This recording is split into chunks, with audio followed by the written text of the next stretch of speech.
দেশ জুড়ে শুরু হচ্ছে অপারেশন ডেভিল হান্ট। গাজীপুরে ছাত্র জনতার উপর হামলার ঘটনায় দেশ জুড়ে অপারেশন ডেভিল হান্ট শুরুর ঘোষণা দিয়েছে স্বরাষ্ট্র মন্ত্রণালয়। ৮ ফেব্রুয়ারি থেকে গাজীপুর সহ সারা দেশে এ অভিযান শুরু হয়েছে।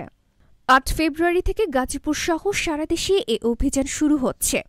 স্বরাষ্ট্র মন্ত্রণালয়ের গণসংযোগ বিভাগের পরিচালক ফয়সাল হাসানের স্বাক্ষর করা এক সংবাদ বিজ্ঞপ্তিতে জানানো হয়, ৭ ফেব্রুয়ারি রাতে গাজীপুরে ছাত্র জনতার উপর সন্ত্রাসী আক্রমণের ঘটনায় স্বরাষ্ট্র মন্ত্রণালয়ের আইনশৃঙ্খলা বাহিনীগুলোর সমন্বয়ে একটি সভা অনুষ্ঠিত হয়েছে। সভায় সংশ্লিষ্ট এলাকার আইনশৃঙ্খলা পরিস্থিতি স্বাভাবিক রাখার লক্ষ্যে ও সন্ত্রাসীদের আইনের আওতায় আনতে যৌথ বাহিনীর সমন্বয়ে অপারেশন ডেভিল হান্ট পরিচালনার সিদ্ধান্ত নেওয়া হয়েছে। অপারেশন ডেভিল হান্ট নিয়ে আগামীকাল ৯ ফেব্রুয়ারি রবিবার প্রেস ব্রিফিং করে বিস্তারিত জানানো হবে বলে জানায় মন্ত্রণালয়। ডেস্ক রিপোর্ট, গণমানুষের আওয়াজ।